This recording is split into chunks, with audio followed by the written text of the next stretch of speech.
OK. On va faire aujourd'hui des composites, sauf qu'avant de faire des composites, on va revenir visiter un petit peu des surfaces, parce qu'il y a une petite affaire que je ne vous ai pas montré qui pourrait devenir le fun pour moi quand je vais faire l'examen final, je veux dire. Là, ça va me permettre d'aller plus loin. Là.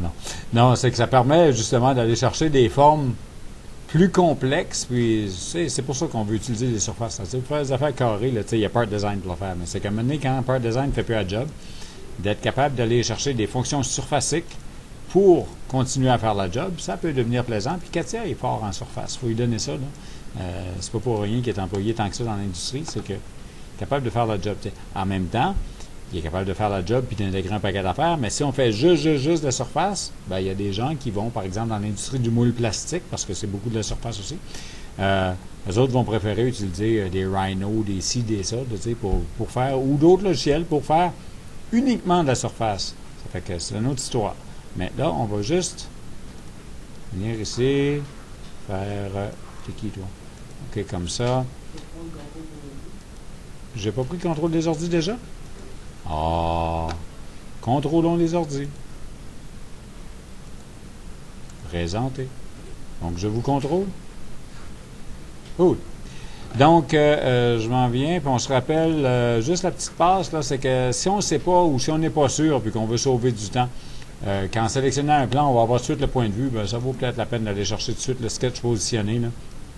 Ça vous permet de vous enligner tout de suite sur le bon plan. Vous voyez, là, il serait sorti correct dans ce cas-ci, là, parce que le V et le H sortent dans le bon sens. Je peux quand même réaligner mon origine, là, ce qui n'est pas critique, mais là, j'ai Curve Intersection ou Projection Point qui sont applicables. Donc, si je prends ça, ça ramène mon origine là. Puis, c'est correct. Là. Le but, c'est juste de voir un peu comme je la voulais, ma forme. Ici, je vais juste m'arranger pour faire quelque chose d'un petit peu plus complexe, puis de m'arranger aussi pour que ma deuxième spline soit en contact avec ma première, de manière ultimement à venir faire en Shape Design un balayage explicite où j'aurai mon profil, ma courbe guide et où j'obtiendrai quelque chose pour partir qui sera tout croche. C'est le but. Parce que quand c'est droite, on n'a pas besoin des surfaces.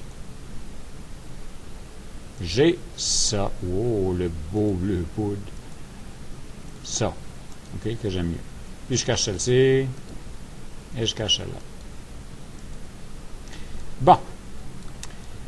Disons que je décide, parce qu'on avait utilisé un petit peu de tout ça avec le modèle de double curvature. Donc, supposons que je m'en avais ici à 3 pouces. Je tombe quelque part dans ma surface. Et je viens faire l'intersection de cette surface-là avec mon plan, ce qui va me donner une courbe. OK? Donc, ça, on a fait. Et ce que je suis en train de faire là, très, très honnêtement, OK? Tantôt, je vais vous parler de composite. Puis, le composite, faut comprendre que le designer composite, ben, c'est sûr que dans une petite shop où c'est ma compagnie, puis c'est moi qui développe tout, puis j'ai moyen de me payer Katia, ben, je vais tout faire. Puis, si je suis chanceux, ben, je vais connaître les notions d'analyse, puis ça.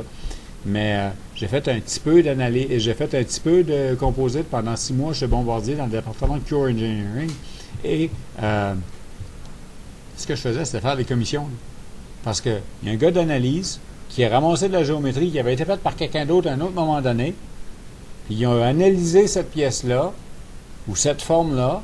Puis pour en faire une pièce structurale, son analyse disait que dans telle partie de la pièce, il devait avoir 22 plis. Dans telle autre partie de la pièce, il devait avoir 14 plis.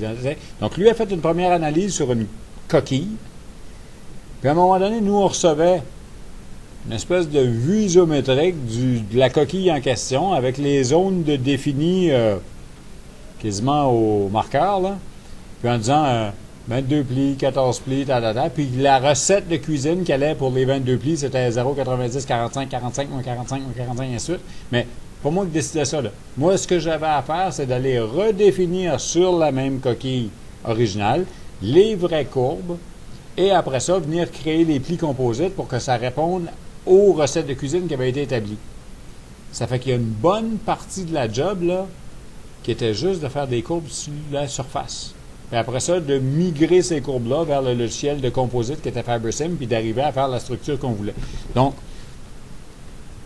étonnez-vous pas, là, je vais vous montrer des fonctionnalités qui vont vous servir à bâtir de la géométrie dans l'espace. On va en faire des surfaces, tout ça, mais les gens qui font vraiment les surfaces complexes et avancées, bien ça, c'est un autre petit groupe qui travaille dans un département Advanced Curve, puis c'est des kingpins de surface, puis la plupart des usagers, là, ils prennent des surfaces existantes, puis ils les utilisent, puis ils en font de petites pour travailler avec, là, mais c'est pas tout le monde là, qui fait des surfaces. Là. Puis pour faire des surfaces, il faut être prêt à faire des surfaces, ça veut dire être patient, il faut être prêt à mettre le temps à faire ça, parce que c'est très long dans certains cas, d'obtenir les belles surfaces qui migrent, qui sont tangentes, tout ça. Donc, sachez choisir vos batailles. Si ça vous intéresse, investissez là-dedans, mettez du temps, pratiquez n'importe quel modèle, ça va être bon. Mais si ça vous pue au nez en partant, là, forcez pas. Sachez utiliser ce que vous avez utilisé, puis travaillez sur d'autres aspects du logiciel. Il y a plein de choses que vous pouvez faire avec ça. Okay? Donc là, j'ai fait une première intersection pour avoir une courbe sur ma surface. Et ce que j'aimerais faire, c'est comme dans le cas de la double courbure, une surface balayée. Donc, je vais revenir dans mes surfaces balayées, je vais passer en mode ligne. Puis là, si vous vous rappelez, là, j'avais la possibilité d'utiliser Width Reference Surface. Donc là, ce que je vais faire, c'est que je vais me définir en fonction de la courbe d'intersection et aussi en fonction de la surface que j'ai ici, qui varie un peu dans l'espace. Ben, je vais me définir à, disons, 90 degrés pour partir. Une surface qui va mesurer peut-être 2 pouces de haut, OK, de ce côté-là, et qui va donc, dans un premier temps, ressembler à ceci. Et juste à cause de la géométrie, ben, on voit bien que je n'ai pas un plan, là, que j'ai quelque chose. J'ai quelque chose qui évolue en fonction de la surface puis des bumps qu'il y a dans ma surface. OK? Donc, j'ai un premier résultat, fine. Mais peut-être que je ne veux pas 90 puis que je voudrais plus 35. Mais peut-être que je ne veux pas non plus 35, mais je voudrais plutôt 35 et 65. Donc, une surface qui twist en même temps qu'elle se promène. OK? Donc, si je veux faire ça, ça veut dire que je vais commencer à venir jouer dans les options qui sont ici, les lois. Donc, il existe en partant 2 niveaux de lois. OK? Il y a le niveau linéaire qui va faire que, par défaut, je suis constant. Donc, j'ai une case que je peux éditer, puis l'autre case, je ne touche pas. Aussitôt que je passe ici, je peux éditer 2 cases. Donc, je peux passer de 35 à 65. OK? Puis là, ça serait le fun d'avoir un preview dans cette boîte-là, mais on ne l'a pas. Fait qu'on en sort, on va voir que ça a l'air. Et ça, je ne l'ai jamais vraiment compris, là. Mais je perds mon réglage de mon petit vecteur. Puis en tout cas, la façon dont moi j'ai trouvé de régler mon problème par rapport à ça, là, c'est de plugger ça négatif. Donc, de plugger mes valeurs négatives fait que ça retourne mes surfaces du côté où je veux être. Puis là, après ça, je viens jouer avec les angles. Donc, si je voulais ça vers l'intérieur, là encore, je vous disais, je voulais 35 degrés vers l'intérieur tantôt et je voulais avoir 65 ici. Là, c'est pas ça que j'ai eu. J'ai eu 35 à ce bout-ci et 65 là. Donc, ce que je peux faire, je peux déjà inverser ma loi. Ce qui va me donner ça. OK, donc j'ai le 35 et j'ai le 65. Mais j'ai toujours pas le vecteur qui me permet, ou j'ai pas de next qui me permet de flipper. Donc, il va falloir que j'aille chercher le complémentaire parce que je suis défini comme du côté de droite de ma surface. Donc, on va revenir là. Puis, si je veux 65 de l'autre bord, ben c'est 80 moins 65. Donc, 180 moins 60, j'ai dit 80, mais c'est 180 moins 65, ce qui va me donner un petit 35. Bien ça? 25 ou 125. C'est combien de degrés j'ai besoin? 180 moins 65. On y va pour 125. 115.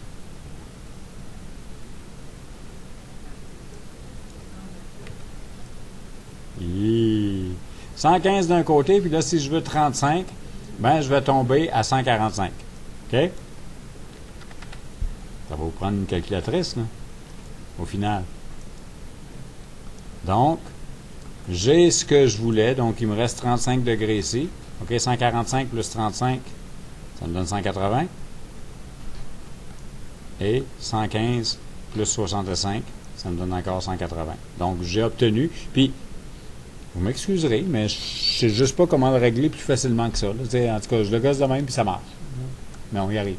Donc, j'ai une surface, comme ça, qui respecte un angle variable. Là, j'ai utilisé une migration angulaire linéaire. OK? Donc, ça veut dire que entre le 35 et le 65 que j'avais, ou en tout cas entre le 115 et le 145 que j'ai toujours 30 degrés. Donc, à la moitié de la course, je vais avoir 15 degrés de variation de fait, puis à la fin, je vais avoir 30 degrés de variation. Remarquez que si je passe du mode linéaire au mode S-type, je reste à la même place à mi-course. OK? Sauf que ce qui va se passer dans un mode S-type, c'est que je vais faire peu de variations dans le premier quart de la migration. Je vais faire le gros de ma variation dans la distance du premier quart au troisième quart. Et je vais faire pas beaucoup de variations dans le dernier quart de ma variation. C'est ça la différence entre les deux. Ça donne quelque chose de peut-être plus joli. Ça dépend de ce qu'on fait. Mais c'est une question de choix, là, rendu à ce niveau-là. C'est plus esthétique que d'autres choses. OK? Donc, ça, je peux faire ça. Et évidemment, si ça fonctionne avec la petite case comme ça pour les angles, peut-être que ça fonctionne avec la même petite case comme ça sur les longueurs. Donc, là, ici, encore une fois, mes longueurs étaient par défaut constantes, mais je pourrais décider de passer aussi de 0,5 négatif à 2 pour obtenir un résultat comme ça. Donc là, je joue sur ma longueur via une loi et je joue avec ma twist via une loi. Donc, je présente une surface comme ça, ça pourrait être une surface qui avait été faite pleine longueur, puis qu'après ça, on a fait une courbe dessus, puis on a fait un split de sa surface avec la courbe pour arriver au résultat. Ça peut arriver. Mais, mettons que rapidement, là, je veuille essayer de me dessiner un petit compresseur centrifuge. Okay? Peut-être que je pourrais partir avec une esquisse comme ça et me dessiner un arc par 3 points.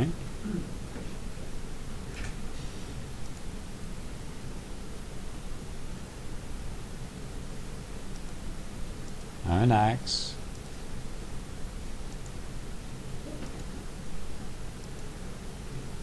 Et une petite révolution. 360 degrés, évidemment. Qu'on change de couleur aussi. Oups, qu'est-ce que j'ai ramassé qui était blanc là? Donc, si j'ai ça comme ça, OK, j'étais sur ce plan-là, je peux décider de me faire vite, petit point là-dessus. Tout. Petit point là-dessus. Oh! Pardon. Il n'est pas allé pantoute où je voulais aller.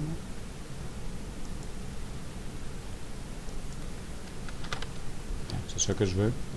Maintenant, même chose là.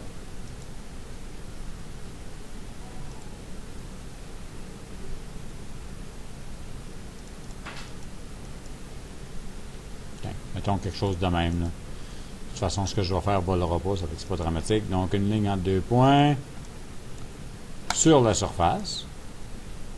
Ça me donne une belle petite courbe géodésique. Et là, là-dessus, je viens bâtir encore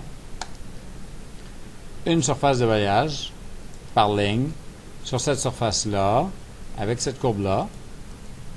OK? Où je veux, disons, je sais pas, là, 75 degrés de départ. Là, je ne changerai même pas mes vecteurs parce que je vais attendre de voir ce qui sort. Donc, 75 en S-type pour aller à 35. Close. Ça fait que là, je suis sorti avec une longueur comme ça. Donc, je sors du bon côté, c'est déjà pas si pire. Mais, disons qu'on voudrait rajouter une loi S-type qui partirait à 0,5, finirait à 0,75. On va aller voir ce que ça dit. OK. OK, ça commence à avoir un certain style. Peut-être à ce moment-là que le 75 qui est là peut devenir 105. Que le 35 qui est là peut devenir 85. Je ne sais pas ce que je fais, là, je ne suis pas designer en turbine, mais mettons qu'on va aller voir ça. Là. Wow! 85 va peut-être passer à 115.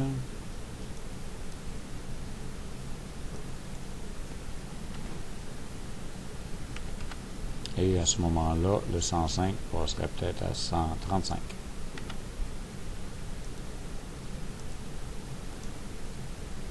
Ça ressemble à ça. Puis là, on avait-tu joué là-dessus tantôt, nous autres? 0.5, 0.75, 0.25, 0.75. Bah. Bon, disons que c'est ça. Là. Eh bien, là, quand j'ai fait ça, ben, c'est beau. J'ai ma première blade. Puis en fait, bah, on va lui donner un petit peu plus de viande.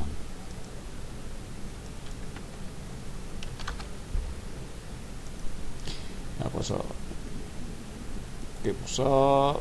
Toup, toup. Toup, toup.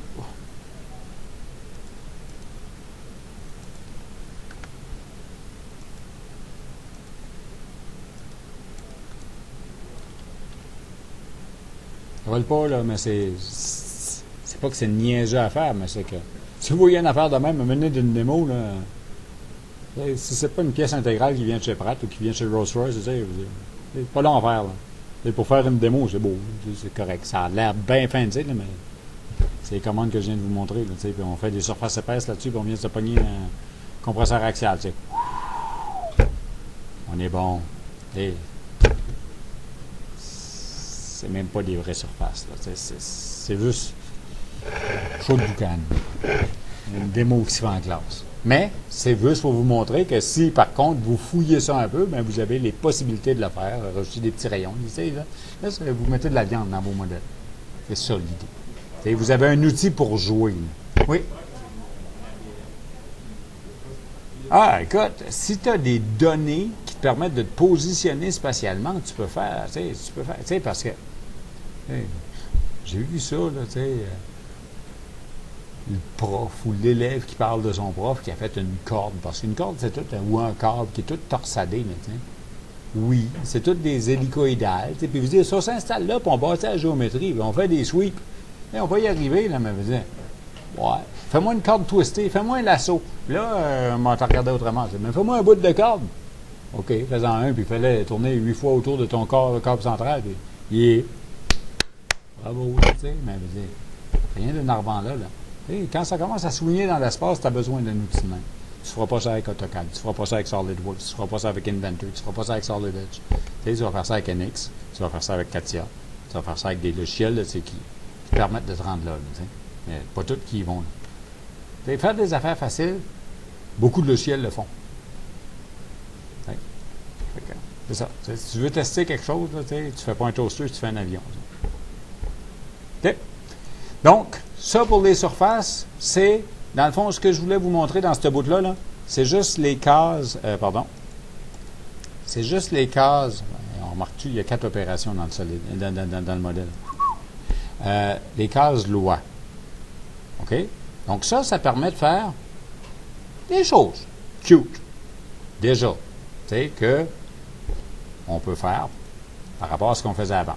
Maintenant, autre chose de cute aussi, qui a plus de portée qu'avec les surfaces, parce que ce que je vais vous montrer s'emploie aussi, puis ça, je ne sais pas le faire, là, mais je l'ai déjà vu en démo, cinématique, où pour rouler une commande, on roulait une commande par une loi. Donc, on peut faire des lois qu'on applique à des cinématiques pour dire que, par exemple, on va avoir une rotation qui va varier de 0 à 60 degrés dans une certaine plage de temps et qu'après ça, ça va rester stable pour un certain nombre, et ainsi de suite. Puis, on définit ça via des lois. Puis, j'ai probablement un démo quelque part de stocker. Si jamais ça intéressait à quelqu'un, là, je pourrais retracer. Mais c'est surtout que je vais vous montrer comment faire des lois plus complexes que ce que je viens de vous montrer là. Parce qu'une loi linéaire, OK, un début, une fin, puis je migre de façon linéaire, ça va bien. S-type, c'est déjà pour canner. Mais on peut faire nos lois. supposons que j'ai quelque chose comme ceci, c'est-à-dire une forme que je veux gérer avec une surface qui aurait été faite, puis là, je vais arranger ça pour que ça soit un petit peu organisé avec le gars des vues, là, que ça soit facile à gérer. Donc, quelque chose de même, quelque chose comme ça, où mes segments vont faire des longueurs prédéfinies. Donc, j'ai 7 pouces ici.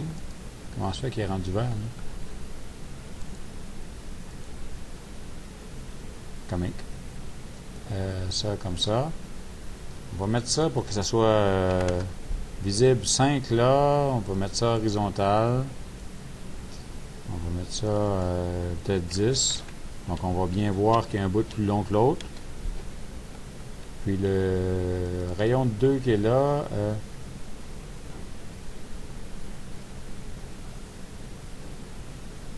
OK. Le rayon de 2 qui est là, 2.6, je vais le mettre à 2. OK? Donc, mettons qu'on parle de ça. Et j'ai ça comme courbe, sur laquelle je veux faire encore une surface balayée. Sauf que ma surface balayée, je voudrais que son angle là, ou sa longueur, parce que là, je vais pouvoir créer la loi de différentes façons, je veux qu'elle évolue de manière à ce que j'ai un certain contrôle sur ce segment-là, que j'ai une migration qui se fasse à travers la courbe et que je vienne finir sur ce segment-là. Donc là, ça veut dire qu'il faut que je connaisse mes longueurs, là. Donc ici, je le sais, j'ai mis 7. Ici, j'ai mis 5. Pardon, j'ai pas mis 7. J'ai mis combien dessus? 10 et 5. Puis là, j'ai un rayon de 2. Il va falloir que je calcule un petit peu, mais on va calculer de la façon suivante. Je vais d'abord me faire un élément, puis là, c'est juste la façon dont on veut bâtir notre géométrie, là, mais je vais me faire un élément de construction qui va être en bout. Donc, collinéaire comme ça. Puis vous allez voir pourquoi je fais ça de même. Je vais le canner à l'origine. Pas qu'il bouge, que je sache que je suis contraint. Donc, ce segment-là, on a dit, c'est-à-dire, lui représente le premier bout qu'on a dit qu'il était égal à 10. Le dernier bout, on a dit qu'il était égal à 5. Et le troisième bout, c'est le rayon. J'ai un quart de cercle de rayon 2. Circonférence d'un cercle, 2 pi r. 2 pi fois 2, 4 pi. Longueur du rayon ici, 3,1416. Vous me suivez? OK, puis 4 décimales pour faire ça, ça va être bon en masse. Donc, 3,1416. Un 5,9, ça vous tente, là, mais 2,8. Donc, j'ai ça. J'ai besoin ensuite, parce que là, la loi, c'est facile. Je dessine ma courbe et j'ai besoin d'une référence pour savoir où je suis rendu par rapport à ma courbe. Donc, on va dire, je vais faire ma courbe en fonction de l'élément de construction. Ça va être une ligne comme ça que je vais coter finalement du début de ce segment-là jusqu'à la fin de ce segment-là. Donc, ça va toujours suivre les paramètres qui sont ici. Et finalement, ce que je vais vouloir faire comme migration dans mes dimensions, c'est quelque chose comme ceci. Avoir une valeur constante, si ça me tente, parce que je peux régler n'importe quoi, là, mais on va dire valeur constante de 2 jusqu'au début de ma courbe, où à travers ma courbe, je vais passer de 2 à 4. Là, ma courbe est courte, ça fait que ça va faire de quoi de drôle, mais en tout cas, on va le prendre pareil. Donc, je m'en viens ici, puis je m'en viens finir ici à 4. Donc là, maintenant, il faut que je cote tout ça pour que ça s'accote partout, là. Donc, ce point-là, ici, à 0. Et évidemment, ce point-là, je peux me prendre ici, ce serait bon, mais je vais me prendre à la même origine, ça fait que ça va être bon aussi. Donc, 0 là-dessus. Ce point-là vient me chercher ici. Je veux que ça soit 0. Ce point-là, ici, 0. Ce point-là, ici, à 0. Et ce point-là, ici, à 0. Il me reste à côté, juste pour pas que ça bouge, à 2 ici, ça c'est bon. Mais ça n'a pas d'importance, la première ligne. Je cote ceci à 2. je cote ceci à 4, et ceci devient la transition entre les deux, puis ça se cote automatiquement, parce que je passe de 2 à 4 dans la longueur qui a été prescrite. OK? Et ce qui me reste à faire, c'est parce que là, j'ai un sketch qui a 2 éléments, puis je veux pouvoir utiliser 2 éléments indépendamment. Donc, qu'est-ce que j'ai comme option? Comment? Composant sortie? Output. Exact. Donc, je vais prendre cette ligne-là et je vais la sortir en output, ce qui va me permettre de différencier mes éléments à travers mon sketch, ce qui fait que ça, c'est considéré comme un élément, puis ça, c'est considéré comme un autre élément. OK? Maintenant, dans mes surfaces, j'ai ce petit icône-là qui s'appelle Law. Et Law me demande une référence. Clic. Et une définition. Clic. Voilà ma loi. Pas plus long que ça. OK? Jusqu'à la ligne de 1. Donc, qu'est-ce que je vais faire avec ça maintenant? Je vais venir me faire une surface balayée. Ici. J'ai ma courbe. Ma surface de référence. On va prendre le plan qui est là. Je vais aller me chercher 90 degrés. OK? On va changer ça de bord en espérant que ça marche. View, donc je suis au-dessus. Au pire, on mettra ça négatif tantôt. Puis là, je veux que ma longueur soit contrôlée par loi. Sauf que là, je ne suis pas linéaire, je ne suis pas S-type, je suis advanced. Advanced me demande d'aller sélectionner l'élément de loi qui est là. Clic. OK, donc je vais avoir 2 pouces pour un bout. Puis après ça, je vais migrer à 4. Puis je vais arriver là. Close. Je pense que je suis bon. On va le voir. Non, je ne suis pas bon. Parce que le 15 s'est fait ici. On revient là. Et là, on est pogné. J'ai découvert ça hier. Je ne sais pas pourquoi. Je ne reviens pas dans ma boîte de dialogue. Donc, OK. Cancel. On repart. On va revenir faire ça ici. Même chose. Ça. OK. On va chercher 90 degrés. On va chercher la longueur. On va chercher Advanced Law. On va chercher l'élément. Sauf que comme on sait qu'on vient d'être pogné, on vient faire Inverse Law. Puis, il me reste à définir une surface, peut-être. OK. Preview. Donc, c'était pas si pire, sauf que c'est ça que je veux maintenant. Preview. Et là, on voit que j'ai 2 jusqu'ici. C'est pas joli, là, mais tu sais, c'est que je ne passerai pas nécessairement de 2 à 4 non plus d'un petit rayon de même, là. Mais c'est quand même ce qui s'est passé parce que ça finit exactement à la fin de la courbe, puis ça recommence. Puis là, on est en train de régler nos valeurs de hauteur de surface à travers une loi. Cool. Donc, ça, c'est pas pire. Je vous ramène, par contre, à ceci, parce que, quelque part, puis je ne sais pas si je l'ai encore, je pourrais vous la mettre en pratique, c'est une belle pratique, mais sinon, ça me servira peut-être de pièce d'examen. Attends un petit peu. Pas sûr que je vous ai laissé ça. Malgré que je peux l'avoir oublié dans un dossier, ça fait qu'on va aller voir. Vous avez peut-être déjà vu, si vous avez fait un stage quelque part, là, dans une usine qui a des grosses conduites, des straps, pour maintenir les tuyaux.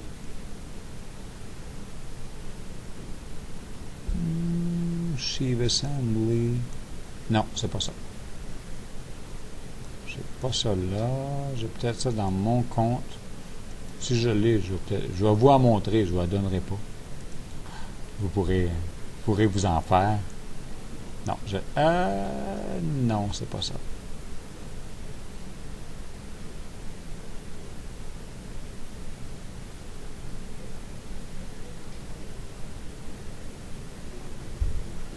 J'en ai encore un certain nombre de straps.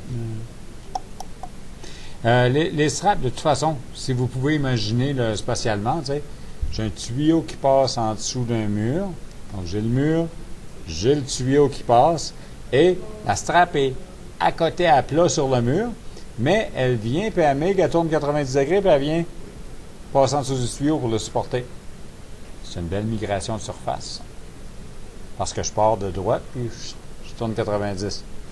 OK? Puis là, en plus, habituellement, ma strap va être mince en haut parce que je viens juste l'attaquer sur le mur. Mais après ça, elle devient plus large pour mieux supporter le tuyau et pas créer un point de tension qui va faire que le tuyau va se déformer. Donc, j'ai un beau modèle de strap. Peut-être que je ressortirai pour de la pratique, là, mais peut-être que je sortirai aussi pour un examen. Ah, ça pourrait être cute. Un examen avec une strap. En bonus.